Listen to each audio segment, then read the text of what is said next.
Hello friends, कैसे हैं आप लोग। हाँ जी बेटे, आज के वीडियो में हम इंड AS 19 का रिवीजन स्टार्ट कर रहे हैं। एम्प्लॉयज़ बेनिफिट का बेटे मैं आपको रिवीजन करवा रहा हूँ और जो हमारे न्यू रिकॉर्डिंग्स हैं उसमें मैंने ये टोटल 8 वीडियो दिए हुए हैं। ये टोटल 8 वीडियो हैं, इसमें से 4 वीडियोस का रिवीजन मैं आपको आज करवाऊँगा और अगले 4 वीडियोस का रिवीजन मैं आपको कल की क्लास में कराऊंगा। तो मैं आपको 2 रिविजनरी वीडियो इंड AS 19 पे दे रहा हूँ। Video number 1, 2, 3, 4। अगर कोई भी स्टूडेंट जिसके पास पुरानी रिकॉर्डिंग है, अगर वो नए नोट्स देखना चाहता है, टेलीग्राम पे डाल दिए थे मैंने। अगर वो वीडियोस देखना चाहते हैं, वीडियोस भी डाल दिए थे मैंने, लेकिन टाइम वेस्ट करने की ज़रूरत नहीं है। अगर कोई एक आधा पॉइंट आपको एक्स्ट्रा में यहाँ मिलता है तो वो नोट से आप रेफ़र कर सकते हो। रिवीजन मैं करा ही रहा हूँ आपको। वीडियोस में टाइम वेस्ट मत करना, चीज़ें वही है मोर और लेस। ठीक, चलो जी। मैं ज़रा बेटे आपको आज की क्लास में इंड AS 19 शुरू करके दे रहा हूँ, एम्प्लॉयज़ बेनिफिट का। मैंने सबसे पहले आपको कुछ बेसिक टर्म्स बताए थे, बेसिक यूज़फुल टर्म्स। सबसे पहले मैंने आपको मीनिंग ऑफ एम्प्लॉय बताया था। सबसे पहले मैंने आपको मीनिंग ऑफ एम्प्लॉय बताया था। तो बेटे सीधी सी बात है, इंड AS 19 एम्प्लॉय का मतलब कहता है परमानेंट हो, टेम्परेरी हो, कैजुअल हो, फुल टाइम हो, पार्ट टाइम हो, कोई फ़र्क नहीं पड़ता, एम्प्लॉय में सब कवर्ड है। Permanent, temporary, casual, full time, part time.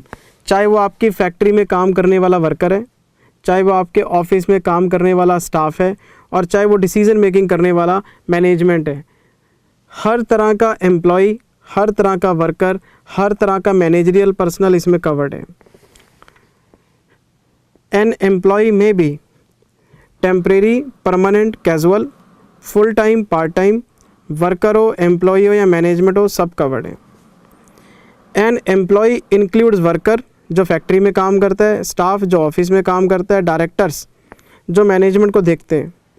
It means that Ind AS 19 cover all persons that are providing their services to the company at any level.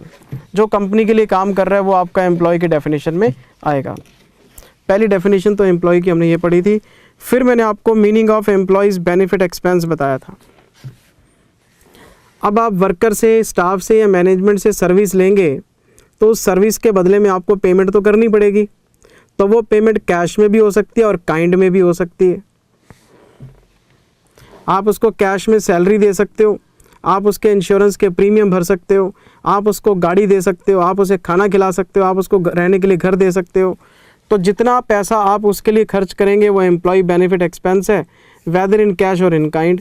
लेकिन एक बात ध्यान रखना, पेमेंट इन शेयर्स। अगर आप किसी भी एम्प्लॉय को शेयर्स इशू करके बेनिफिट देते हैं तो वो शेयर बेस्ड एक्सपेंस है और वो इंड AS 102 की कैटेगरी में आएगा, वो यहाँ पे कवर नहीं होगा। तो अगर आपकी कोई भी पेमेंट शेयर्स में है तो वो 102 कवर करेगा। आप उसे कैश दे रहे हैं, आप उसे फैसिलिटी दे रहे हैं, सब एम्प्लॉय बेनिफिट एक्सपेंस की कैटेगरी में आएगा और इंड AS 19 उसको कवर करता है सर। और सबसे इम्पॉर्टेंट बात यह है कि एम्प्लॉय बेनिफिट एक्सपेंस को 4 हिस्सों में बांटा जा सकता है। कितने हिस्सों में? 4 हिस्सों में। Point number 1 short term benefits, point number 2 post employment benefits जिसको रिटायरमेंट बेनिफिट्स बोलते हैं, point number 3 other long term benefits, और पॉइंट नंबर 4 टर्मिनेशन बेनिफिट। आप अपने किसी भी एम्प्लॉय को ये 4 तरह के बेनिफिट दे सकते हैं, शॉर्ट टर्म, रिटायरमेंट, आपका अदर लॉन्ग टर्म और चौथा टर्मिनेशन। रिटायरमेंट बेनिफिट्स को हम पोस्ट एम्प्लॉयमेंट बेनिफिट्स भी बोल देते हैं। तो ये 4 यूनिट हैं इस चैप्टर के, यूनिट 1, यूनिट 2, यूनिट 3, यूनिट 4, ये 4 यूनिट हैं। और अगर आप मुझसे पूछें कि एग्ज़ाम में क्वेश्चन कौन से यूनिट में से पूछा जा सकता है, तो फर्स्ट प्रायोरिटी तो यहाँ है, ये सबसे ज़्यादा इम्पॉर्टेंट है आपका। अगर इसमें से क्वेश्चन नहीं आया पेपर में तो यहाँ से आ सकता है, ये वेरी इंपॉर्टेंट है। इन दोनों में से आने के चांसेस बहुत कम हैं। तो मुझे जो रिवीजन में टाइम लगेगा वो यूनिट 1 और यूनिट 2 को एक्सप्लेन करने में लगेगा। ज़्यादा टाइम तो यूनिट 2 में लगने वाला है हमें। फिर मैंने आपको सबसे पहले यूनिट 1 स्टार्ट करके दिया था। कौन सा यूनिट? शॉर्ट टर्म बेनिफिट्स का। पहला यूनिट मैंने क्लास में समझाया था शॉर्ट टर्म बेनिफिट। स्टार्टिंग के 2 वीडियो 1 और वीडियो 2 इसी के ऊपर थे। तो मैंने जब आपको शॉर्ट टर्म बेनिफिट्स शुरू करके दिया था यूनिट 1, तो मैंने आपको शॉर्ट टर्म बेनिफिट्स का मीनिंग बताया था। आपके एम्प्लॉय ने, वर्कर ने, मैनेजमेंट ने आपको सर्विस दी और आपने उसकी सर्विस का जो रेम्यूनरेशन बनता है वो करंट ईयर में ही सेटल कर दिया। उसने मुझे जनवरी में सर्विस दी, मैंने जनवरी के एंड में उसको तनख्वाह दे दी। उसने फरवरी में सर्विस दी, मैंने फरवरी में तनख्वाह दे दी। मार्च में सर्विस दी, मार्च, वो मुझे सर्विस देता गया और मैं करंट ईयर में सेटल करता गया। एक तो ये शॉर्ट टर्म बेनिफिट है, हिसाब नक्की हो गया जी। दूसरा एक और बेनिफिट शॉर्ट टर्म बेनिफिट्स में आता है, उसने हमें सर्विस दी और हमने उसको अभी पैसा नहीं दिया, हमने उसको आउटस्टैंडिंग शो कर दिया। एम्प्लॉय की सर्विस का पैसा हमने आउटस्टैंडिंग शो कर दिया और हमने इसको बैलेंस शीट में शो कर दिया, और ये अगली बैलेंस शीट आने से पहले पहले, मतलब विद इन 12 मंथ्स मैंने इस बैलेंस शीट में आउटस्टैंडिंग शो किया उसे, लेकिन अगली बैलेंस शीट आने से पहले पहले मैं इसको पेमेंट कर दूंगा। मतलब रिपोर्टिंग पीरियड के बाद आने वाले 12 महीने जो हैं उसमें मैं इसको नक्की कर दूंगा, सेटल कर दूंगा, और कोई पैसा इसका आउटस्टैंडिंग नहीं रहेगा। तो ये शॉर्ट टर्म बेनिफिट है। सीधी सीधी बात, अगर कोई भी बेनिफिट 2 बैलेंस शीट में आउटस्टैंडिंग नज़र नहीं आएगा तो वो शॉर्ट टर्म बेनिफिट है। और अगर कोई भी आउटस्टैंडिंग यहाँ भी दिख रहा है और यहाँ भी दिख रहा है, फिर वो लॉन्ग टर्म बेनिफिट बन गया आपका। फिर मैं इस अमाउंट को यूनिट 1 से निकाल के यूनिट 3 में रिक्लासीफाई कर दूंगा अदर लॉन्ग टर्म बेनिफिट्स में। तो अगर मैं अपने एम्प्लॉयज़ की सर्विस के बदले में जो पैसा देना है करंट ईयर में सेटल कर दूं, या बैलेंस शीट डेट के बाद आने वाले 12 महीने में सेटल कर दूंगा, हिसाब नक्की हो जाएगा, इससे लंबा नहीं चलेगा, तो वो शॉर्ट टर्म बेनिफिट है आपका। और शॉर्ट टर्म बेनिफिट्स को आगे 4 हिस्सों में बांटा गया है। फर्स्ट, सैलरीज और वेजेस, जो उसकी तनख्वाह बनती है sir. Point number 2, leave encashment, उसके जो छुट्टियों का पैसा बनता है। छुट्टियां तो आपको देनी पड़ती है ना, sick leave, maternity leave, paternity leave, है ना, एनुअल लीव्स, छुट्टियां तो देनी पड़ती हैं। मैं अभी बताता हूँ आपको, रिवाइज कराऊंगा अभी। वेजेस एंड सैलरीज का पैसा, उसकी लीव्स का पैसा, उसके प्रॉफिट शेयरिंग और बोनस का पैसा, और जो उसके फैसिलिटीज़ का पैसा है, rent free house, concessional food, उसके इंश्योरेंस प्रीमियम्स, जो भी उसको आप फैसिलिटी दे रहे हैं सर, जो भी उसको आप फैसिलिटी दे रहे हैं, ये सारे का सारा आपका। मैं जो प्रीमियम की बात कर रहा हूँ वो उसकी मेडिकल वाला, हमने अपने एम्प्लॉयज़ का मेडिकल करवाया हुआ है, उनके प्रीमियम हम दे देते हैं, बात ख़त्म हो गई। मेरी बात समझ रहे हैं आप? लाइफ इंश्योरेंस की बात नहीं कर रहा मैं यहाँ पे, मेडिकल की बात कर रहा हूँ। इसमें इंश्योरेंस वाला बेनिफिट तो फिर लॉन्ग टर्म आ जाता है ना। अच्छा, ये देखो आप, expected to be settled within 12 months after the end of current reporting period in which services are rendered by the employ. ठीक है जी। It can also be said that payables can not be disclosed in 2 consecutive balance sheets in relation to employee benefits, otherwise payables shall be considered as long term under unit 3. We can classify short term benefits under the following headings. क्या क्या लिखवाया था आपको? सबसे पहले salaries, wages, फिर उनके जी leaves का पैसा, ठीक है, और प्रॉफिट शेयरिंग और बोनस का पैसा, और non monetary benefits, rent free house, car facility, foods etcetera.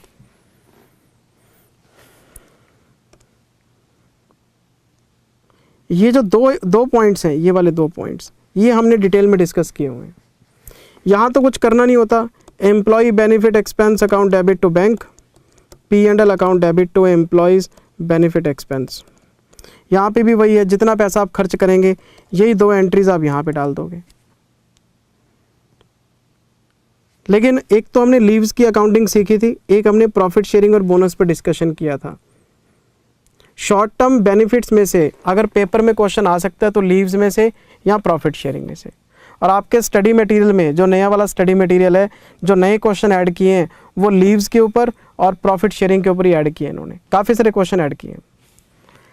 अच्छा जी, मैंने क्या क्या पढ़ाया बेटे आपको? एम्प्लॉय का मतलब है आपका permanent, temporary, casual, full time, part time, worker, staff और मैनेजमेंट कोई भी हो, उसकी सर्विस के बदले में आप जो चुकाते हैं कैश और काइंड में, वो उसका रिटायरमेंट या एम्प्लॉय बेनिफिट है। उसमें शेयर का पेमेंट नहीं आता, वो 102 में आता है। एम्प्लॉयज़ के बेनिफिट को 4 कैटेगरीज में बांटते हैं, शॉर्ट टर्म और post employment, other long term और चौथा टर्मिनेशन। हमने क्लास में कौन सा शुरू कर लिया? Short term. शॉर्ट टर्म कौन सा है? या तो आपने करंट ईयर में सेटल कर दिया, अगर करंट ईयर में वो आउटस्टैंडिंग रह गया तो कोई बात नहीं, करंट ईयर में अगर वो आउटस्टैंडिंग रहेगा तो कोई बात नहीं। कब सेटल करेंगे? रिपोर्टिंग पीरियड के बाद, लेकिन आने वाले 12 महीने में। ये आपको दूसरी बैलेंस शीट में आउटस्टैंडिंग दिखेगा नहीं, अगर दिख गया तो लॉन्ग टर्म बन जाएगा फिर।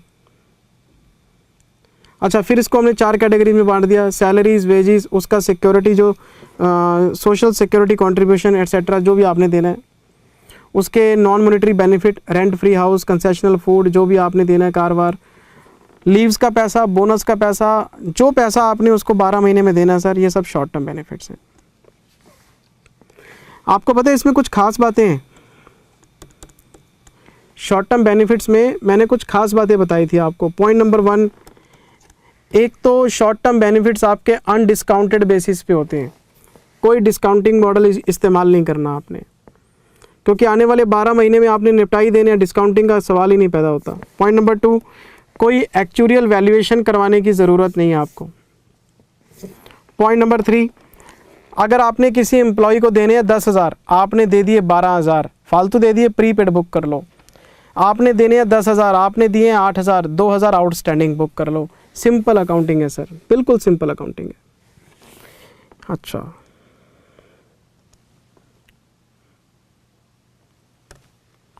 बिल्कुल ही सिंपल अकाउंटिंग है सर। ये शॉर्ट टर्म बेनिफिट्स हो गए, ये इसके 4 हिस्से हो गए, ये इसके स्पेशल पॉइंट्स हो गए। क्या स्पेशल पॉइंट्स हैं? ये जो बेनिफिट्स हैं ये अनडिस्काउंटेड बेसिस पे चलते हैं, इनके लिए आपको कोई एक्चुरियल वैल्यूएशन नहीं चाहिए, और इनको हम प्रीपेड और आउटस्टैंडिंग बुक कर देते हैं अगर पेबल अमाउंट और पेड अमाउंट का डिफरेंस आ जाए तो। अगर पेमेंट पीरियड 12 महीने से ऊपर चला गया तो फिर हमें इसका रिक्लासिफिकेशन करना पड़ेगा शॉर्ट टर्म से लॉन्ग टर्म में। मैं आपको बता चुका हूँ, यूनिट 1 से निकाल के इसको यूनिट 3 में ले जाएंगे फिर हम। सारी बातें डिस्कस हो गई। फिर मैंने आपको क्लास में एक चीज़ और बताई थी सर डिटेल में, और वो था additional concepts to be covered under unit 1।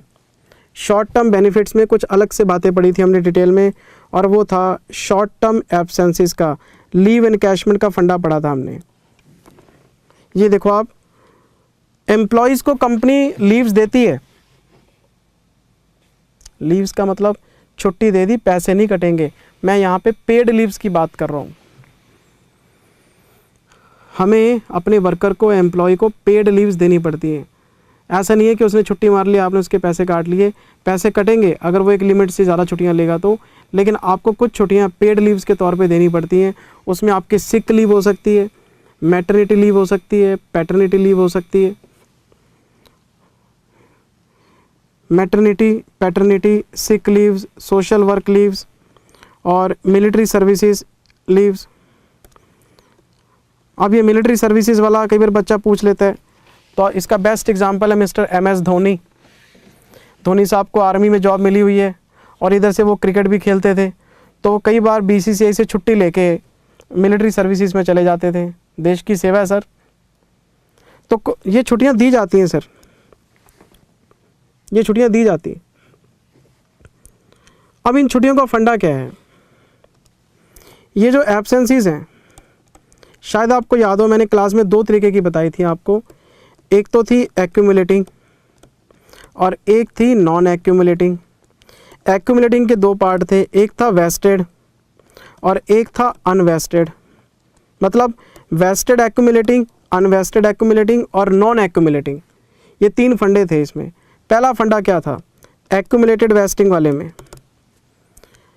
एक कंपनी है एक्स लिमिटेड, इनके पास एक एम्प्लॉई है राम, राम को दी इन्होंने 15 छुट्टियाँ कि भाई 15 दिन की तो छुट्टी ले सकता है। अब इसको तो सिक लीव समझ ले, एनुअल लीव समझ ले, सोशल वर्क की लीव समझ ले, 15 दिन से ज़्यादा छुट्टी मारेगा तेरे पैसे काट लेंगे हम।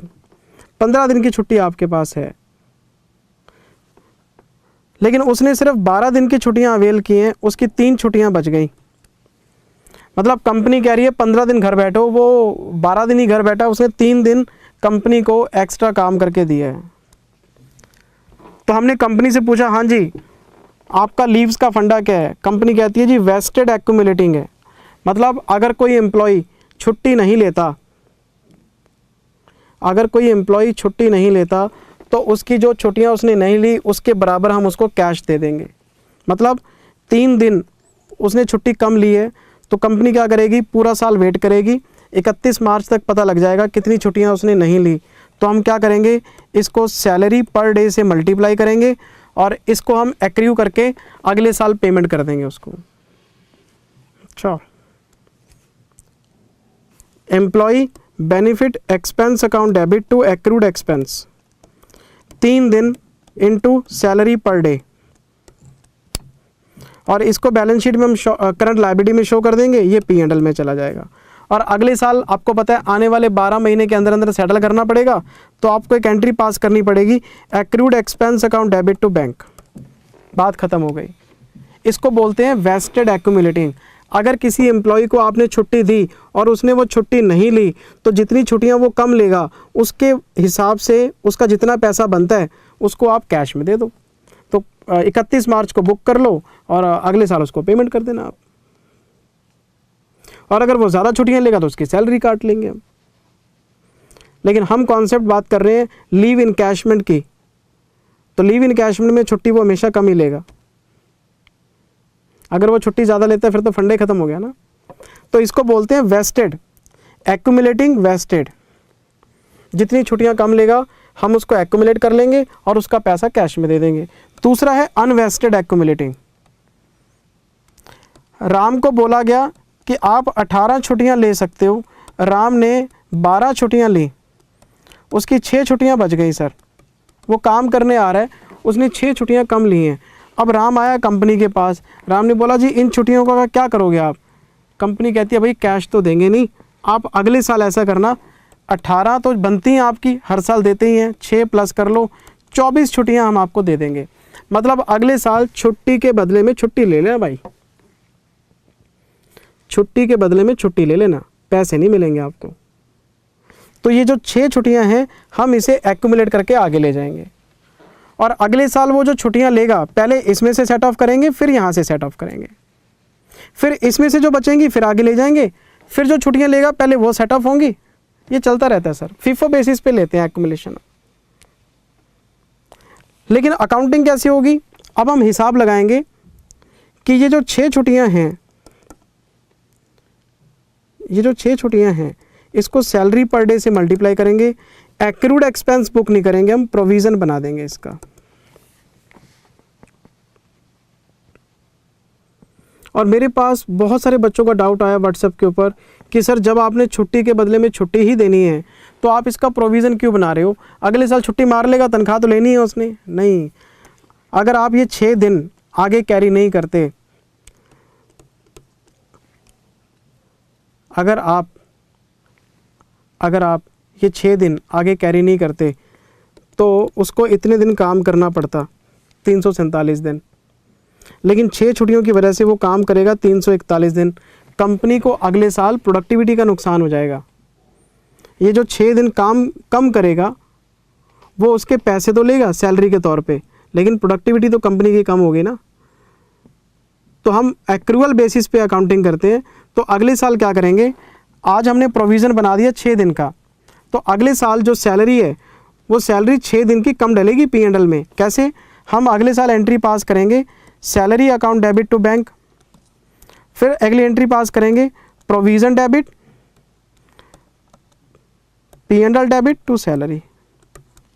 और ये जो प्रोविज़न हमने बनाया ना यहाँ, इस प्रोविज़न को अगले साल की सैलरी में सेट ऑफ करेंगे और P&L में बैलेंसिंग फिगर अमाउंट जाएगी। क्योंकि अगले साल वो पैसे तो ले रहा है लेकिन काम तो कर नहीं रहा, तो वो जो नुकसान हो रहा है अगले साल, वो नुकसान अगले साल में बुक नहीं होगा, वो आपको एक्रूअल बेसिस पे अभी बुक करके रखना पड़ेगा। छुट्टी के बदले में छुट्टी में भी आपको प्रोवाइड करके रखना चाहिए और अगले साल की सैलरी में सेट ऑफ करेंगे इसको हम, ताकि P&L पे बर्डन कम पड़े। मतलब छुट्टी अगर कैरी हो रही है आगे, तो आज के P&L पे बर्डन डाल दो उसकी, आप अगले साल के P&L पे बर्डन कम पड़ेगी उसकी। और एक पॉइंट और बनता है इसमें, वैसे तो इंडिया में अगर आप इंडिया की बात करें तो ये 6 के 6 दिन प्रोवाइड होते हैं, लेकिन अगर हम फॉरेन की बात करें तो वो लोग कहते हैं कि हो सकता है आपका एम्प्लॉय अगले साल भी 6 दिन पूरे अवेल ना करे। ऐसा हो सकता है कि आपका एम्प्लॉय इसमें से पूरी छुट्टियां अवेल ना करे। तो अगर आपका कोई प्रोबेबिलिटी फैक्टर है कि मान लो 90% चांस है कि वो 6 छुट्टियां लेगा, तो फिर आपको 5.4 डेज़ के हिसाब से प्रोविज़न बनाना चाहिए। अगर आपकी 50% प्रोबेबिलिटी है कि वो 6 छुट्टियां लेगा कैरी की हुई, तो 3 दिन का प्रोविज़न। इंडिया में तो लोग वैसे छुट्टी मार लेते हैं सर,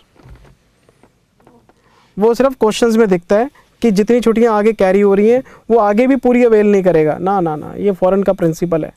इंडिया में तो आप 6 छुट्टियां 60 दे दो, 60 की 60 मार लेगा वो। तो प्रैक्टिकल लाइफ में आप ये मानो कि जितनी छुट्टी के बदले में छुट्टी देंगे हम, उसका पूरा प्रोविज़न बनता है इंडिया में। लेकिन अगर आपको प्रैक्टिकल क्वेश्चन में कोई प्रोबेबिलिटी दे रखी हो तो हम प्रोबेबिलिटी के हिसाब से बनाएंगे फिर हम, लेकिन प्रोविज़न बनेगा। तो वेस्टेड एक्यूमुलेटिंग में आपको एक्रूड एक्सपेंस बुक करना पड़ता है क्योंकि कैश देना आपने, और यहाँ पे हम प्रोविज़न बनाते हैं क्योंकि छुट्टी के बदले में छुट्टी देंगे तो अगले साल की सैलरी पे बर्डन कम हो जाएगी हमारी। चलें जी आगे। अच्छा जी, फिर मैंने आपको बताया था नॉन एक्यूमुलेटिंग। हमने उसको 18 छुट्टियां दी, उसने 12 छुट्टियां ली, 6 रह गई। वो आया हमारे पास, कहता जी 6 छुट्टियों को क्या करोगे? अब भूल जा भाई, लैप्स हो गई। वो कहता जी ऐसा कुछ तो दो भाई, तेरी गलती है, छुट्टी ले लेता। ना तेरे को कैश देंगे, ना छुट्टी के बदले में छुट्टी देंगे, ये तेरा जो बेनिफिट है लैप्स हो गया। तो क्यों आया ऑफिस में काम करने? अब मुझे बताओ, नॉन एक्यूमुलेटिंग के केस में आपको क्या लगता है एम्प्लॉय काम करेगा? वो आएगा नहीं ऑफिस में, वो घर बैठ के फिल्में देखेगा। मैंने तो सर इंडिया में कल्चर देखा नहीं ऐसा कि हमने अपने एम्प्लॉय को बोला भैया तू घर बैठ जा, हम तेरे को तनख्वाह देंगे, और वो ऑफिस में आके काम कर रहे हैं। बड़े कम चांसेस हैं सर। वर्कर होते हैं ऐसे ईमानदार 15 से 20%, बहुत कम चांसेस है सर। तो इसमें क्या करते हैं, ना कोई एंट्री पास करनी है, ना कोई कैलकुलेशन पास करनी है, उसकी जो सैलरी बनती है उसको दे दो। लेकिन छुट्टी के लिए कोई एंट्री नहीं, कोई अकाउंटिंग नहीं। वो छुट्टियां कम तभी लेगा जब उसको कुछ कैश बेनिफिट दिखेगा या उसको छुट्टी के बदले में छुट्टी मिलेगी। अब जैसे कोई यंग बच्चा है, सीए किसी कंपनी में लग गया, उसको पता है 2 साल बाद मैंने शादी करानी और उसको शादी के टाइम पे छुट्टियां चाहिए, तो वो क्या करेगा? इस साल काम बढ़िया करेगा, छुट्टियां कैरी करेगा और उन छुट्टियों के बेनिफिट अगले साल लेगा, उसको चाहिए। या लोग फैमिली प्लानिंग करते हैं कि जी मैटरनिटी लीव थोड़ी सी बढ़ जाए, वैसे तो मिनिमम सरकार बताती है, लेकिन अगर कुछ हमारे पास छुट्टियां पड़ी हों तो हम उनको भी अवेल कर सकते हैं। तो लोग एक्स्ट्रा काम उस लालच में करते हैं। छुट्टी के बदले में छुट्टी वाला जो कॉन्सेप्ट है वो इस तरह से आया है इंडिया में। और या फिर कोई कैश का बेनिफिट हो, अब जिसको कैश चाहिए वो छुट्टियां काम ज़्यादा करेगा तो पैसे लेगा आपसे, सीधी सी बात है सर। ये एब्सेंसीज का कॉन्सेप्ट हमने क्लास में पढ़ा था और इसके काफ़ी सारे क्वेश्चन मैंने आपको कराए थे। ये देखो जो आपके स्टडी मटेरियल में नए ऐड हुए हैं। ये हमारा एक्यूमुलेटेड वेस्टिंग का कॉन्सेप्ट है sir. If cash will be paid by the company for unavailed leaves to the employees, then it will be considered as a case of accumulating vested. It can also be said that unavailed leaves shall not be lapsed. Lapse नहीं होंगी. These will be carried forward and settled in cash. इनको हम आगे carry करेंगे और cash में settle करेंगे और इसकी एक एंट्री पास करेंगे एक्रूड एक्सपेंस के नाम से। नंबर ऑफ लीव्स लेंगे, सैलरी पर डे लेंगे और एक्रूड एक्सपेंस बुक कर देंगे हम। फिर मैंने आपको ये क्वेश्चन नंबर 1 कराया था। ये जितने क्वेश्चन स्टडी मैट में ऐड हुए हैं प्लीज़ कर लेना। क्वेश्चन नंबर 1 कराया आपको मैंने, फिर मैं आगे लेके चल रहा हूँ।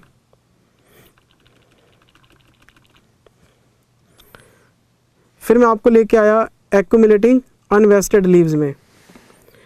Under this concept company allows carry forward of unavailed leaves in next year, but there will be no payment in cash for the unavailed leaves. ठीक है जी, company will allow leaves in leave of leaves, छुट्टी के बदले में छुट्टी ले लो सर आप। It means that company will increase number of leaves in future in leave of unavailed leaves in the current year. इसका एक तरीका था leaves to be carried forward. यहाँ पे नोटिंग मिस्टेक है जी हमारी टीम की, यहाँ पे प्रोबेबिलिटी है, प्रॉफिटेबिलिटी नहीं है, यहाँ पे प्रोबेबिलिटी है। Probability of leaves to be availed salary per day, ये सर कॉन्सेप्ट जो है ना इंडिया में नहीं लगता सर, लेकिन अगर क्वेश्चन में दे रखी है प्रोबेबिलिटी तो फिर प्रोविज़न कम बनाएंगे। ठीक है जी, ये हमने एंट्री बनाई, employees benefit to provision for leave encashment, सारी एंट्री हो गई सर। चलो, if there is discussion on companies experience in the question then we will create full provision for the annual to be. ये देखो क्या कहता है, यहाँ पे नो वर्ड है। आपने एक प्रैक्टिकल क्वेश्चन लिया, उस प्रैक्टिकल क्वेश्चन में आपको पढ़ने को मिला कि 18 में से 14 अवेयर्ड है, 4 रह गई, ये कैरिड फॉरवर्ड है और ये एक्यूमुलेटिंग अनवेस्टेड है, छुट्टी के बदले में छुट्टी, और आप कंफ्यूज्ड हैं कि कितना प्रोविज़न बनाएं। कंपनी ने अपनी प्रोबेबिलिटी नहीं बताई, कोई पास्ट का एक्सपीरियंस नहीं बताया कि कितने एम्प्लॉयज़ कितनी छुट्टियां अवेल करते हैं, तो आप इसके लिए फुल प्रोविज़न क्रिएट करके आ जाना, 4 इंटू सैलरी पर डे और प्रोविज़न की एंट्री माराना उसमें। अच्छा जी, फिर एक ये पॉइंट मैंने लिखवाया हुआ है नोट्स में, ये भी मैं आपको बता देता हूँ। मान लो 18 छुट्टियाँ, 14 निकल गई, 4 रह गई, कंपनी ने प्रोबेबिलिटी मानी 90% और 3.6 इंटू सैलरी पर डे के हिसाब से प्रोविज़न बना दिया, लेकिन एम्प्लॉय ने अगले साल पूरे के पूरे 4 छुट्टियाँ मार ली। आपने प्रोविज़न कितना बनाया, 3.6, और उसने छुट्टियाँ मार ली हैं 4, ज़्यादा छुट्टियाँ मार ली उसने। तो कुछ नहीं करना, आप जो एंट्रीज पास करते हो ना, employees benefit expense account debit to bank, अगली एंट्री पास करते हैं provision debit, employee benefit expense debit, sorry P&L debit to employee benefit expense. Entries आपकी सेम रहेंगी, हम इसमें कोई छेड़छाड़ नहीं करेंगे। हमने प्रोविज़न बनाया 3.6 का, तो ये सही है। जो 0.4 की एक्स्ट्रा पेमेंट है ना, वो यहाँ अपने आप एडजस्ट हो रही होगी, क्योंकि हम इसको चेंज इन एस्टिमेशन मानेंगे और चेंज इन एस्टिमेशन को प्रोस्पेक्टिवली बेसिस पे डील करते हैं। बस आपने जो प्रोविज़न बनाना था बना लिया, अब आगे वो छुट्टियाँ कम लेता ज़्यादा लेता वो अपने आप इसमें सेटअप होता रहेगा, उसकी कोई आपने अकाउंटिंग नहीं करनी। फिर एक बच्चे ने मेरे से पूछा कि जिंदल सर, प्रोबेबिलिटी फैक्टर लगा के तो कोई भी एंटिटी अपना एक्सपेंस मैनिपुलेट कर सकती है? कर सकती है। तो सीए की भी कोई लिमिटेशन है सर, वो कितनी चीज़ों को वेरीफाई करेगा? कंपनी बोलेगी जी हमारा तो पिछला ट्रेंड है, आधे लोग ये अवेल करते हैं, हम तो आधा प्रोविज़न बना के अपना खर्चा मैनिपुलेट करेंगे, तो वो कर सकते हैं सर, इसमें हो सकता है हिसाब किताब, इसमें आप कुछ नहीं कर पाओगे। ये सारे पॉइंट्स मैंने क्लास में आपको डिस्कस करके दिए हुए हैं और उन सारी चीज़ों पे आपको मैंने नोट्स भी लगा के दिए हुए हैं। ठीक है जी, और ये एंट्रीज है सारी हमारी। क्वेश्चन नंबर 2 हो गया जी, उसके बाद ये क्वेश्चन नंबर 2 है, फिर 2 के बाद पहला वीडियो ख़त्म हो गया हमारा, हम दूसरे वीडियो में आ गए। ये हमारा दूसरा वीडियो है, इसमें आते ही मैंने क्वेश्चन स्टार्ट कर दिए। Question number 3, question number 4, question number 4, question चल रहे हैं जब सेकंड वीडियो में। क्वेश्चन नंबर 5 के बाद फिर 6 वेरी वेरी इंपॉर्टेंट है, कर लेना प्लीज़। 6 के बाद फिर हम चलते गए 7th कराया, फिर मैंने 8th कराया। अच्छा जी, फिर मैं आ गया नॉन एक्यूमुलेटिंग पे, मैंने आपको बता ही दिया इसके बारे में, तो इसकी कोई अकाउंटिंग नहीं करनी है आपने। Under non accumulating leaves there will be no payment in cash, कोई कैश नहीं देना। लीव अगेंस्ट लीव वो भी नहीं देना। It means that company will pay nothing for unavailed leaves. ये लैप्स हो जाएंगे, ये लैप हो जाएंगे, ख़त्म हो जाएगी बात। तो ना कोई अकाउंटिंग है ना कुछ है इसमें। No accounting entry for non accumulating leaves because there will be no cash no carry forward. कोई अकाउंटिंग नहीं है सर, कहानी ख़त्म। तो लीव्स का पूरा फंडा समझाने के बाद फिर मैं आपको कॉन्सेप्ट नंबर 2 में लेके आया था, प्रॉफिट शेयरिंग और बोनस में। मैं शॉर्ट टर्म बेनिफिट्स की बात कर रहा हूँ। तो जो प्रॉफिट शेयरिंग और बोनस हम डिस्कस कर रहे हैं ये शॉर्ट टर्म है, या तो आपने पे कर दिए या आने वाले 12 महीने में आप पे कर दोगे, लेकिन इसके लिए आपको 2 कंडीशंस पूरी करनी पड़ेंगी।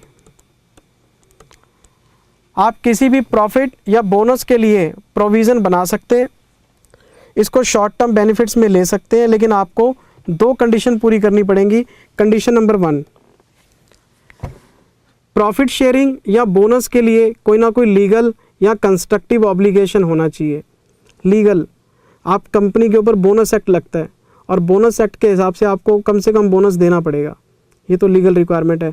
कंपनी पिछले 20 साल से बिना किसी लीगल लायबिलिटी के बोनस बांटती आ रही है अपने कर्मचारियों को, तो कर्मचारियों को तो पता ही है कि हर साल ही देते हैं तो इस बार भी देंगे, तो ये प्रॉमिस वाली बात हो जाती है। तो यहाँ तो कोई लीगल ऑब्लिगेशन हो या कंस्ट्रक्टिव ऑब्लिगेशन हो। और दूसरी कंडीशन आपके पास कोई फिक्स्ड फार्मूला है जिससे कि आप प्रॉफिट या बोनस शेयरिंग निकाल सकते। नंबर 2, बैलेंस शीट अप्रूव होने से पहले अमाउंट फाइनल होनी चाहिए और आने वाले 12 महीने में आप इसको पे कर दोगे। अच्छा, पहली बात, कोई ना कोई ऑब्लिगेशन होना चाहिए, या तो लीगल या कंस्ट्रक्टिव, मतलब आपका प्रॉमिस होना चाहिए। नंबर 2, कोई फिक्स्ड फार्मूला होना चाहिए जिससे कि अमाउंट डिसाइड हो सके। बैलेंस शीट अप्रूव होने से पहले मतलब साइन होने से पहले, अप्रूवल का मतलब तो आपको पता ही है ना, फिनेंशियल स्टेटमेंट्स पे बोर्ड ऑफ डायरेक्टर्स का अप्रूवल आने से पहले अमाउंट फाइनलाइज हो जानी चाहिए और आने वाले 12 महीने में आप इसको क्लियर कर दोगे तो ये short term bonus, short term profit आप प्रोवाइड कर लो पैसा। ये देखो आप, there should be some legal और constructive obligation on company for the payment of bonus और प्रॉफिट शेयरिंग। ठीक है जी। और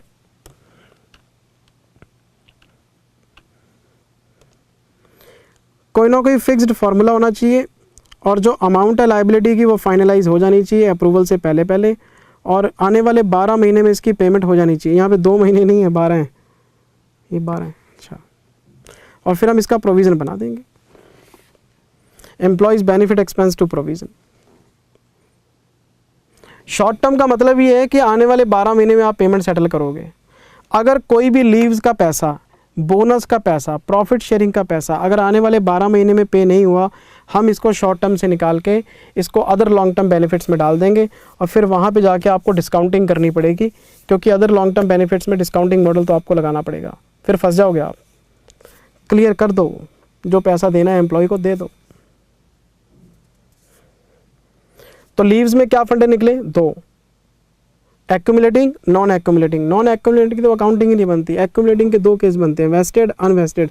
वेस्टेड में कैश देना तो उसका आप एक्रूड एक्सपेंस बुक कर लो, और अनवेस्टेड में आपको छुट्टी के बदले में छुट्टी देनी है, तो जितनी छुट्टियां आप कैरी फॉरवर्ड करोगे और उसमें से आपको लगता है अवेल हो जाएंगी, उसका प्रोविज़न बना लो, बस ख़त्म बात। प्रॉफिट शेयरिंग और बोनस में आपको ऑब्लिगेशन होना चाहिए, फिक्स्ड फार्मूला होना चाहिए, बैलेंस शीट फाइनलाइज होने से पहले इसकी अमाउंट पूरी हो जानी चाहिए, पता लग जानी चाहिए कितनी देनी है, 12 महीने में आप इसकी पेमेंट कर दोगे, सारी कंडीशन पूरी हो गई है, प्रोविज़न बना लो। ये सब शॉर्ट टर्म बेनिफिट्स हैं आपके, और कोई भी पैसा 12 महीने से ऊपर नहीं जाएगा, आप चुका दोगे, ख़त्म कर दोगे आप इसको। ये मैंने आपको 2 वीडियोज़ में कहानी बताई थी, और मैंने बोनस के लिए क्वेश्चन भी करा रखे। देखो, ये क्वेश्चन नंबर 9 है। मैंने आपको पिछले वीडियो में भी बोला था, कॉन्सेप्ट फिर क्वेश्चन, कॉन्सेप्ट फिर क्वेश्चन, कॉन्सेप्ट फिर भी क्वेश्चन। हम करते ही नहीं कोई काम। मैंने आपको पीपीटी से कुछ पढ़ाया ही नहीं कभी, सारी चीज़ें क्लास में लिखाई हैं, समझाई हैं। पहले तो मैं समझाता हूँ, फिर जो समझाता हूँ उसी लैंग्वेज में लिखवाता हूँ, फिर उसके बाद उससे रिलेटेड क्वेश्चन कराता हूँ, फिर भी बच्चे की नाराज़गी है। ये क्वेश्चन नंबर 9 है जी, ये क्वेश्चन नंबर 10 है जी आपका, ये क्वेश्चन नंबर 8 है जी आपका, 8वां क्वेश्चन है, और 2 वीडियोस हमारे ख़त्म हो गए। फिर हम आगे थर्ड वीडियो में,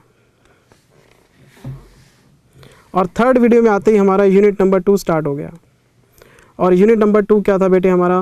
post employment benefit, retirement benefits. और ये हमारा सबसे इम्पॉर्टेंट यूनिट है। एग्ज़ाम में क्वेश्चन अगर इंड AS 19 में से आया तो इसमें से आने के चांसेस सबसे ज़्यादा हैं। शायद आप बच्चों को याद हो, जब मैंने पोस्ट एम्प्लॉयमेंट बेनिफिट्स की बात की थी तो मैंने इसे 2 हिस्सों में बांटा था। पोस्ट एम्प्लॉयमेंट बेनिफिट्स को मैंने 2 हिस्सों में बांटा था। एक होते हैं आपके contribution plans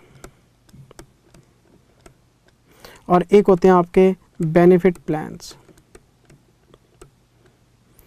defined contribution plan, defined benefit plans. और मैंने इन दोनों का पहले आपको डिफरेंस समझाया था।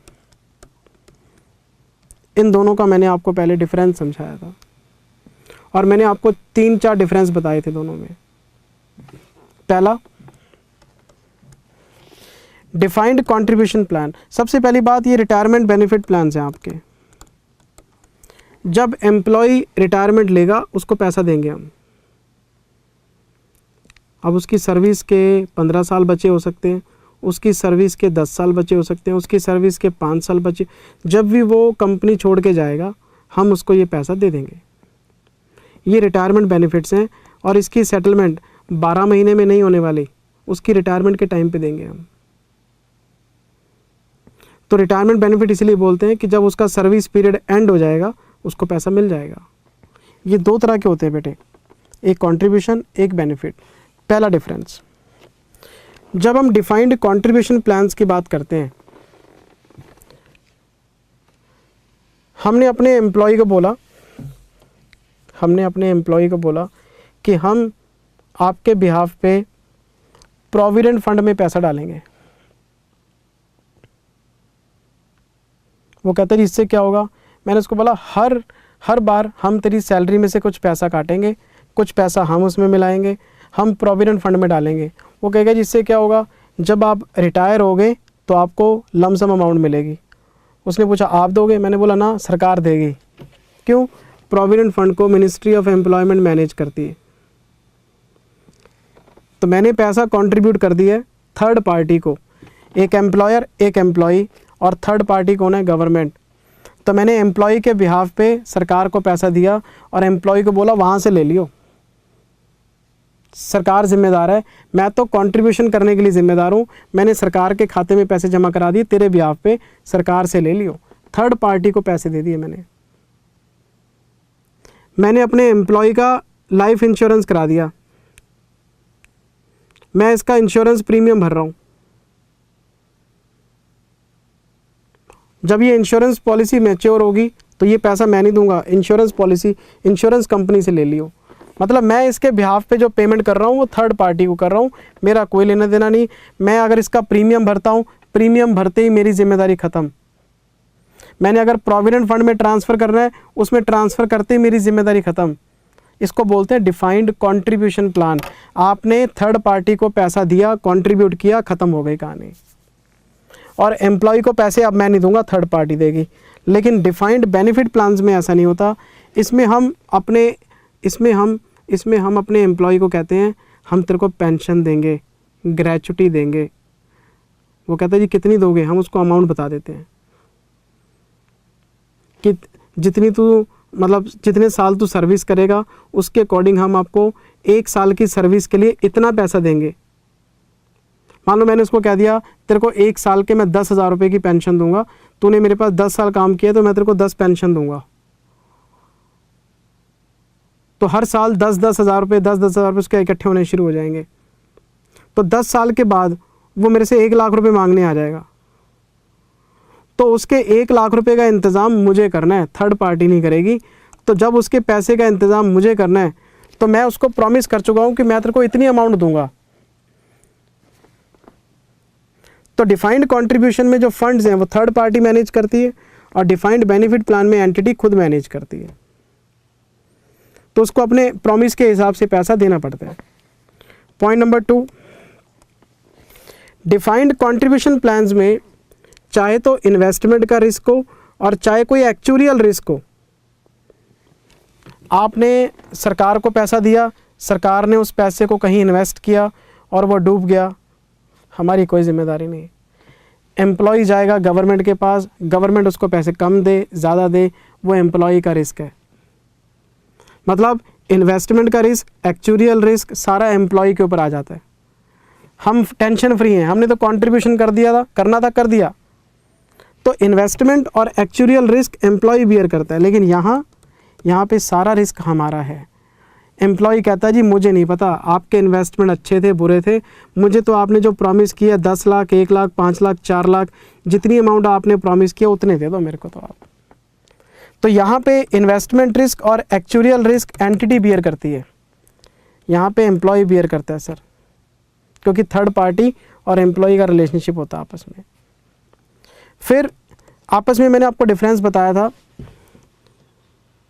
कि इसमें लायबिलिटी इंक्रीज नहीं होती। आपने प्रोविडेंट फंड में, इंश्योरेंस फंड में पैसा डाला, आपकी लायबिलिटी ख़त्म, और ये लायबिलिटी बस कंट्रीब्यूशन तक की होती है आपकी। एम्प्लॉय को पैसे कम मिले ज़्यादा मिले वो एम्प्लॉय का रिस्क है, एम्प्लॉय जाने, सरकार जाने, इंश्योरेंस कंपनी जाने। लेकिन यहाँ पे आपकी लायबिलिटी इंक्रीज़ हो सकती है। कैसे?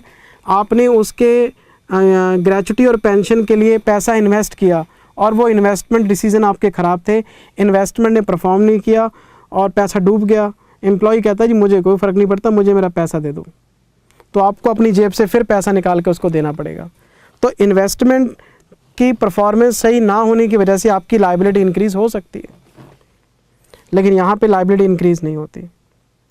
तो फंडा अगर आप समझो तो यहाँ पे थर्ड पार्टी कॉन्सेप्ट है, यहाँ पे एंटिटी कॉन्सेप्ट है। यहाँ पे सारे रिस्क एम्प्लॉय बियर करता है, यहाँ पे सारे रिस्क एंटिटी बियर करती है। यहाँ पे लायबिलिटी इंक्रीज़ नहीं होगी, यहाँ पे इंक्रीज़ हो सकती है due to worse performance of the investments. और चौथा इसमें एम्प्लॉय को जो पैसा मिलता है, इसमें जो एम्प्लॉय को पैसा मिलता है वो उसके कंट्रीब्यूशन की अमाउंट और number of years of service के हिसाब से मिलता है। जिसकी सर्विस जितनी लंबी होगी उसका प्रोविडेंट फंड का बैलेंस उतना बड़ा होता जाएगा। लेकिन यहाँ पे तो पहले से एक प्रॉमिस्ड ग्रेचुटी है, प्रॉमिस्ड आपका पेंशन है, तो जितना पैसा आपने प्रॉमिस किया वो पहले से डिसाइडेड होता है, उतना ही देते हैं उसको। यहाँ पे नंबर ऑफ़ ईयर्स का, सर्विस का कोई लेना देना नहीं, आपका जो प्रॉमिस है वो पूरा करो। तो ये मैंने आपको 4 डिफरेंस बताए थे। ये देखो आप, ये डिफाइंड कंट्रीब्यूशन प्लान्स थे, ये हमारे डिफाइंड बेनिफिट प्लान्स थे।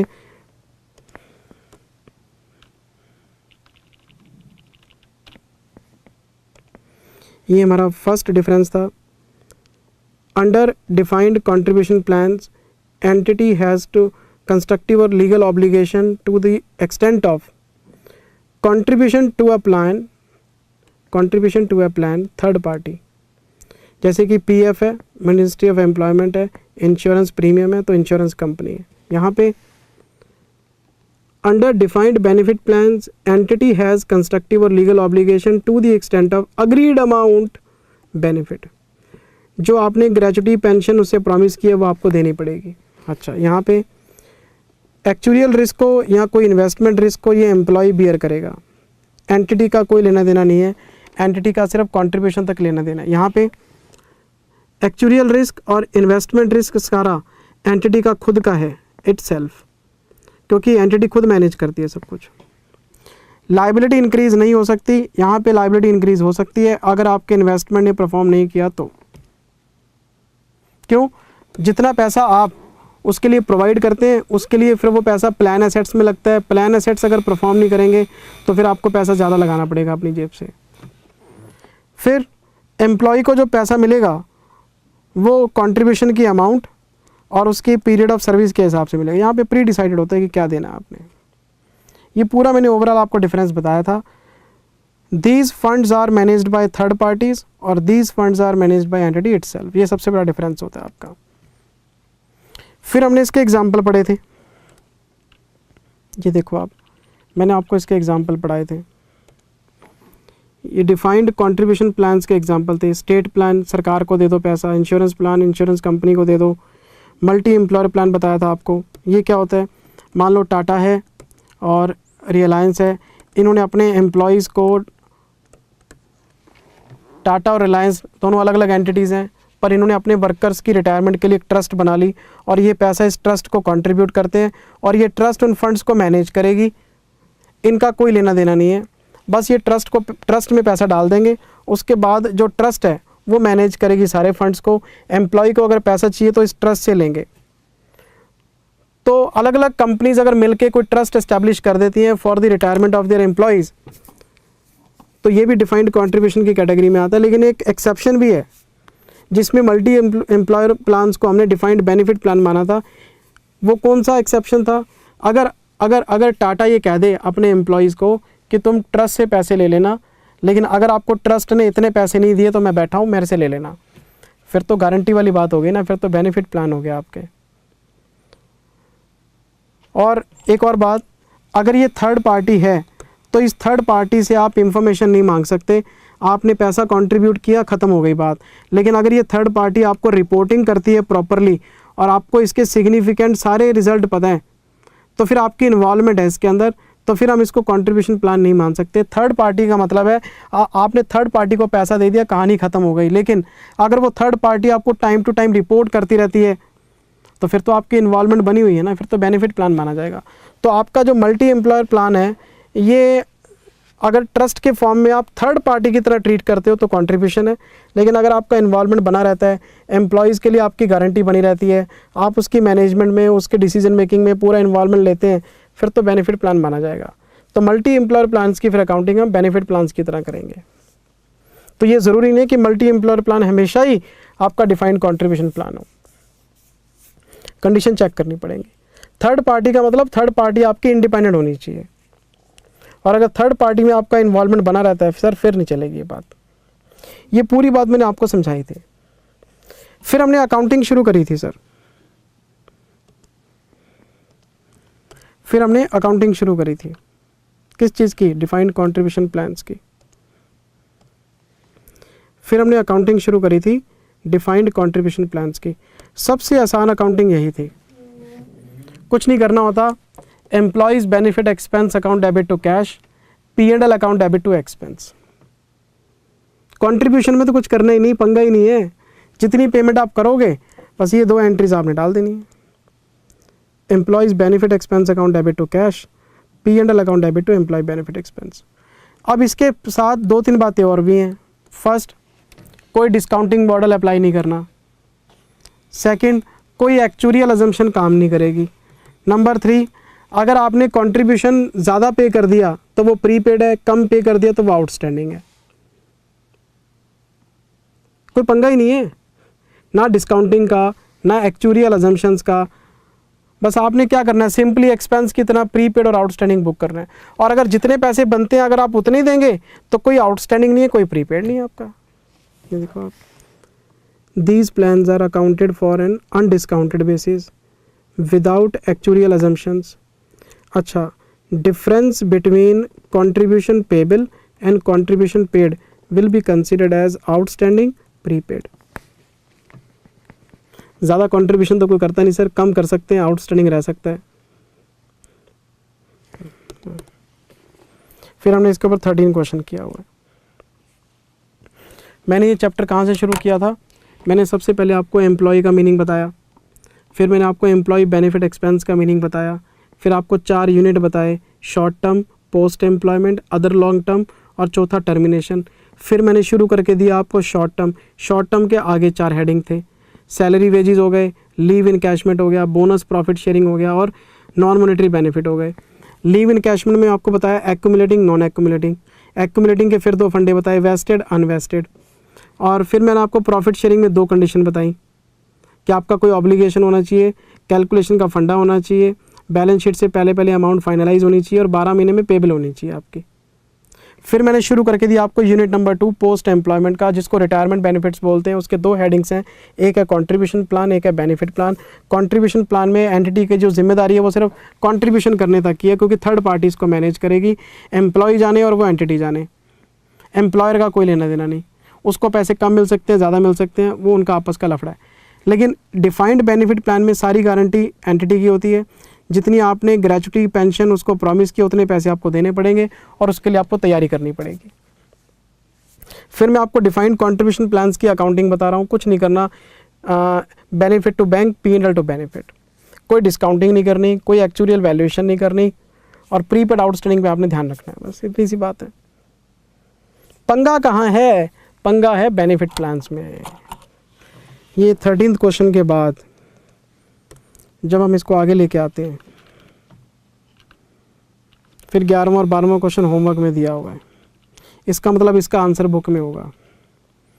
फिर मैं आ गया वीडियो नंबर 4 में, और ये हमारे पास है concept number 2, defined benefit plans. Very very very very important sir. इसको हम कॉम्प्लेक्स मॉडल बोलते हैं,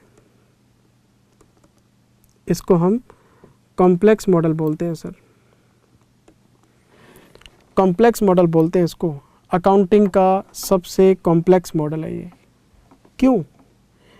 3 चीज़ों की वजह से। पॉइंट नंबर 1, मैंने एक एम्प्लॉय को बोला कि मैं आपको ग्रेचुटी पे करूँगा। क्या पे करूँगा? ग्रेचुटी 10,000 रुपये दूंगा for each year of service. आप जितने साल मेरे को सर्विस देंगे मैं हर साल के लिए आपको 10,000 रुपये दूंगा। वो मेरे पास 10 साल जॉब करेगा, उसके 1 लाख रुपये इकट्ठे हो जाएंगे। वो 1 लाख रुपये मुझे आज तो नहीं देने, वो 1 लाख रुपये मुझे कब देने हैं? 10 साल बाद देने हैं, क्योंकि इसका सर्विस पीरियड 10 साल का है। तो मुझे ये 10,000 रुपये धीरे धीरे करके लेके चलने हैं, तो मुझे इसकी डिस्काउंटिंग करनी पड़ेगी, क्योंकि पैसा मैंने आज देना नहीं, पैसा तो फ्यूचर में देना है। तो सबसे पहले तो डिस्काउंटिंग मॉडल की वजह से इसमें कॉम्प्लेक्सिटी आ जाती है सर।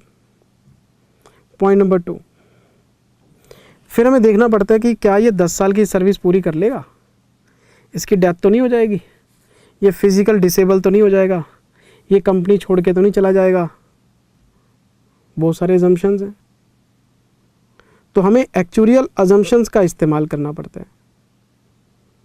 एक्चुरियल अजम्पशंस 2 तरह के होते हैं, डेमोग्राफिक और फिनेंशियल, में आपको आगे बता दूंगा। मैं आपको ये बताना चाहता हूँ कि ये मॉडल कॉम्प्लेक्स क्यों है। ये कॉम्प्लेक्स इसलिए है क्योंकि एक तो इसमें डिस्काउंटिंग का फंड है, एक इसमें बहुत सारी अजम्पशन आपको लेके चलनी पड़ती हैं, और तीसरा जब आप इसका पैसा हर साल कुछ ना कुछ एक्यूमुलेट करेंगे। उसने 1 साल की सर्विस पूरी की, आपने उसके लिए खर्चा बुक कर दिया, फिर उसने दूसरे साल की सर्विस पूरी की, फिर आपने उसका खर्चा बुक कर दिया। तो आप हर साल जो एक्सपेंडिचर P&L में डाल रहे हैं, क्या वो इतना सफिशिएंट है कि आपकी प्रॉमिस्ड अमाउंट पे हो जाएगी? या जो फंड आप एक्यूमुलेट कर रहे हैं, मान लो 6 साल की सर्विस वो दे चुका है, तो 6 साल में आप उसका बैलेंस एक्यूमुलेट कर रहे हैं, तो क्या ये एक्यूमुलेटेड बैलेंस सफिशिएंट है कि उसकी पेमेंट हो जाएगी? बहुत कॉम्प्लेक्सिटी। जो खर्चा 1-1 साल का बुक कर रहे हैं, क्या वो सही है? जो फंड आपने एक्यूमुलेट कर रखा है, क्या वो सही है? क्या आपका डिस्काउंटिंग रेट सही है? क्या नंबर ऑफ़ ईयर्स जो सर्विस के आप लेके चल रहे हैं, क्या वो सही है? सर बहुत सारी बातें हैं जो कि डिसाइडेड ही नहीं होती, और सब तुक्केबाजी है सर। कंपनी का, एंटिटी का एस्टिमेशन है सर, इसलिए हम इसको कॉम्प्लेक्स बोलते हैं सर। मैंने लिखवा रखी है बात, ये कॉम्प्लेक्स है। क्यों कॉम्प्लेक्स है? एक्चुरियल गेन और लॉस की वजह से, डिस्काउंटिंग मॉडल की वजह से, और जो आप करंट सर्विस कॉस्ट और जो आप इसकी एक्यूमुलेटेड कॉस्ट रखते हैं, उसका मेजरमेंट बहुत मुश्किल काम है सर।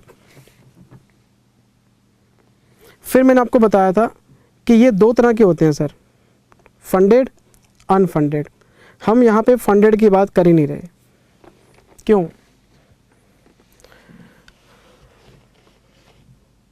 क्यों? सुनना मेरी बात ध्यान से।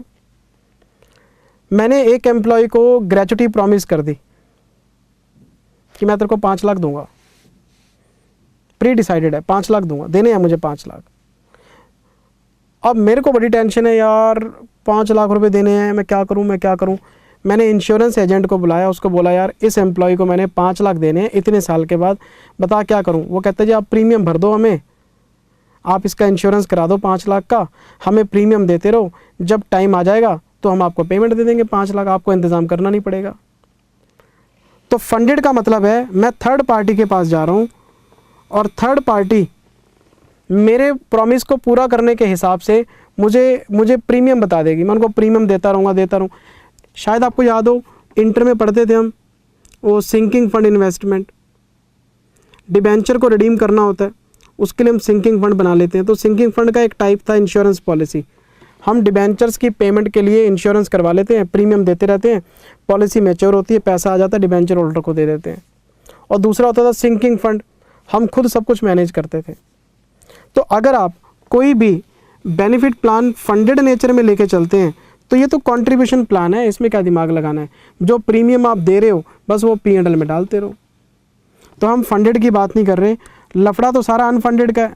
अनफंडेड में क्या होता है, एंटिटी खुद मैनेज करती है सब कुछ।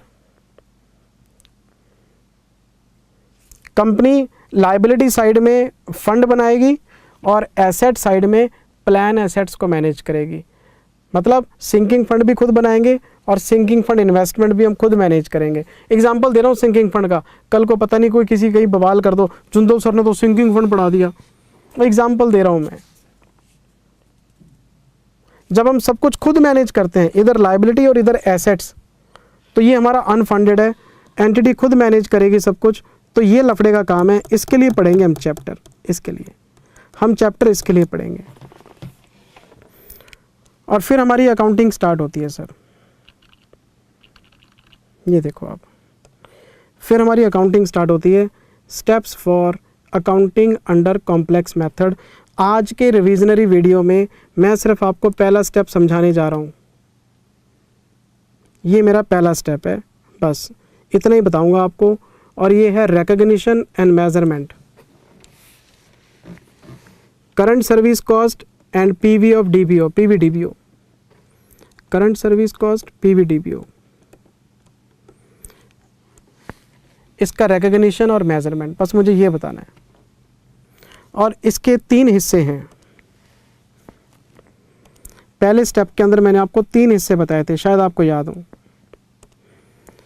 Projected unit credit method, benefit period ये थ्योरी था, एक्चुरियल अजम्पशन ये भी थ्योरी था। अनफंडेड के केस में पहला स्टेप है रिकॉग्निशन एंड मेजरमेंट, और उसमें 3 बातें डिस्कस की थी हमने, PUCM, बेनिफिट पीरियड और एक्चुरियल अजम्पशन। सबसे पहले मैंने आपको PUCM बताया था। PUCM मैं आपको एग्जांपल चेक कराता हूँ, एग्जांपल से जल्दी समझ में आएगा। ये देखो, कंपनी ने अपने एम्प्लॉय को 5% उसकी एनुअल सैलरी का for each year of service के लिए एक बेनिफिट प्रॉमिस किया है। नहीं समझे, एनुअल सैलरी का 5% देना है और जितने साल वो सर्विस देगा हर साल के लिए देना है। उसकी एनुअल सैलरी है 50,000, 50,000 का 5% 2,500 रुपये आपको हर साल देना है, 2,500 रुपये आपको हर साल के लिए देना है। और एक्सपेक्टेड रिमेनिंग टाइम ऑफ इस सर्विस 5 साल, 5 साल तो 12,500 रुपये देने हैं आपने, 2500 2500 2500 2500 2500। लेकिन आपको ये भी पता है कि ये 2500 रुपये आपने आज तो नहीं देने, first year, second year, third year, fourth year, fifth year, 2500 2500 2500 2500 और 2500। ये पैसा आपने कब देना है? After 4 years, after 4 years. क्यों? क्योंकि मैं एडवांस में थोड़ा ना बुक करूँगा, एम्प्लॉय की पहले एम्प्लॉय मेरे को सर्विस देगा तभी तो उसका बेनिफिट वेस्ट होगा, तो हमेशा eight the end of year. तो ये 2,500 रुपये अगर मैं फर्स्ट ईयर के एंड में प्रोवाइड करूँगा और मुझे देना है 5वें साल के एंड में, तो ये पैसा 4 साल बाद दूंगा, ये पैसा 3 साल बाद दूंगा, ये पैसा 2 साल बाद दूंगा, ये पैसा 1 साल बाद दूंगा, और ये पैसा 0 पीरियड 5वें साल के एंड में जो प्रोवाइड करूँगा मुझे तुरंत देना पड़ेगा। तो होगा क्या, मैं चौथे साल का पीवी फैक्टर लगाऊंगा, इस पे तीसरे साल का पीवी फैक्टर लगाऊंगा, इस पे दूसरे साल का पीवी फैक्टर लगाऊंगा, इस पे पहले साल का और इस पे 1। तो इस पे पीवी फैक्टर लगाने के बाद क्या होगा, पीवी वैल्यू प्रेजेंट वैल्यू आ जाएगी। और पता है इसको क्या बोलते हैं? Current service cost, current service cost, current service cost. और आपको पता है पहले साल में क्या एंट्री पास होगी? फर्स्ट ईयर में शायद आपको याद हो, current service cost account debit to PVDBO, present value of defined benefit obligation, और P and L account debit to current service cost. पहले साल में ये दो ही एंट्रियां पास होती हैं। अगले साल क्या होगा? अगले साल ये जो पीवीडीबीओ आपने पहले साल में क्रिएट किया है, ये सेकेंड ईयर का ओपनिंग बैलेंस बन जाएगा और इस पर इंटरेस्ट लायबिलिटी आनी शुरू हो जाएगी। इस पे इंटरेस्ट लायबिलिटी आनी शुरू हो जाएगी। आपको ब्याज बुक करना पड़ेगा क्योंकि आपने लायबिलिटी पहले साल में क्रिएट किया, चुकाई तो नहीं है, अब इस लायबिलिटी पे ब्याज ड्यू करो। तो अगले साल फिर हम एंट्री पास करेंगे, इंटरेस्ट डेबिट, फिर सीएससी डेबिट, फिर पीवीडीबीओ, और पी&एल अकाउंट डेबिट टू, ये ब्याज और सीएससी हमने पी&एल में डाल देना अगले साल। तो हर साल पीवीडीबीओ बढ़ता जाएगा, ब्याज बढ़ता जाएगा और लास्ट में पैसा एक्यूमुलेट होकर 12,500 बन जाएंगे आपके। मैं एग्जांपल चेक कराता हूँ आपको, ये देखो, अगर आपको एग्जांपल याद हो तो, अगर आपने ढंग से पढ़ा हो तो, ये देखो, ये पहला साल है, दूसरा साल है, तीसरा साल है, चौथा साल है, पांचवा साल है। ये 2,500, 2,500, 2,500, 2,500, 2,500, ये पीवी फैक्टर है, चौथा, तीसरा, दूसरा, 1 और 1। फिर ये इनकी प्रेजेंट वैल्यू आ गई, ठीक है जी। फिर हमने बनाया एक chart, statement showing PVDBO balance at the end of each year. ये पहला साल है, opening balance nil, interest nil. लो जी, पहले साल खर्चा डाल दिया, क्लोजिंग बैलेंस आ गया, ये क्लोजिंग ओपनिंग में चला गया। फिर इस पे ब्याज निकाला 10%, फिर खर्चा डाला ये वाला, ये क्लोजिंग आ गया, फिर ये क्लोजिंग यहाँ चला गया, फिर इस पे ब्याज निकाला, फिर ये खर्चा बुक किया, फिर ये आ गया, करते करते 12,500 हो गए। और हर साल यही एंट्रीज पास होती हैं। ये देखो आप, ये पहला साल है, current service cost account debit to PVDBO, P and L to, ये 2 एंट्रीज हो गई। सेकेंड ईयर में आ गए हम, ब्याज भी बुक किया, फिर ये सर्विस बुक की, फिर पीवीडीबीओ, फिर पी&एल में 2 खर्चे जाने शुरू हो गए। पहले साल में एक ही खर्चा होता है सीएससी, अगले साल से फिर ब्याज और सीएससी आने शुरू हो जाते हैं और ये टेबल तैयार हो जाता है। एक ओपनिंग बैलेंस, फिर हम इसमें सर्विस कॉस्ट, फिर इसमें इंटरेस्ट और फिर हमारा क्लोजिंग बैलेंस, ये टेबल बनता रहता है सर। और आपको ये भी पता है ये टेबल कंप्लीट नहीं है, इसमें बहुत सारे चेंजेस आते हैं। ये टेबल का छोटा सा रूप है जो पहले स्टेप में नज़र आ रहा है। जब मैं आपको दूसरे स्टेप में लेके जाऊंगा, जब हम बेनिफिट पे करेंगे तो माइनस करेंगे, जब हम अमेंडमेंट करेंगे प्लस माइनस करेंगे, सेटलमेंट करेंगे प्लस माइनस करेंगे, रीमेजरमेंट करेंगे, बहुत सारी चीज़ें हैं। अभी तो स्टार्ट हुआ है, अभी तो छोटी सी पिक्चर ये नज़र आएगी आपको। तो ये टेबल आपको बनाना होता है बस। इस मेथड को क्या बोलते हैं? इसको हम बोलते हैं प्रोजेक्टेड क्रेडिट यूनिट मेथड।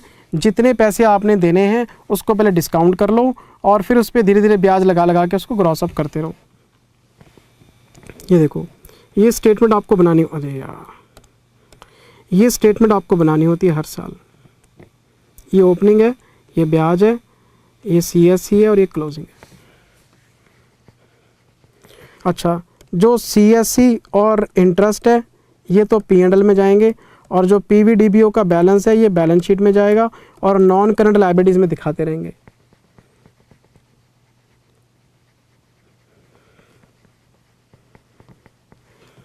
ठीक है जी। अच्छा जी सर, फिर मैं आपको पीयूसीएम समझाने के बाद, पीवीडीबीओ कैसे बनता है उसको समझाने के बाद, ये क्वेश्चन करवाया था आपको मैंने, क्वेश्चन नंबर 15। ये क्वेश्चन नंबर 15 था। ये 131 रुपये वाला क्वेश्चन है अपना। ये 131 रुपये वाला क्वेश्चन है हमारा। फिर मैं आपको बेनिफिट पीरियड पे ले आया था।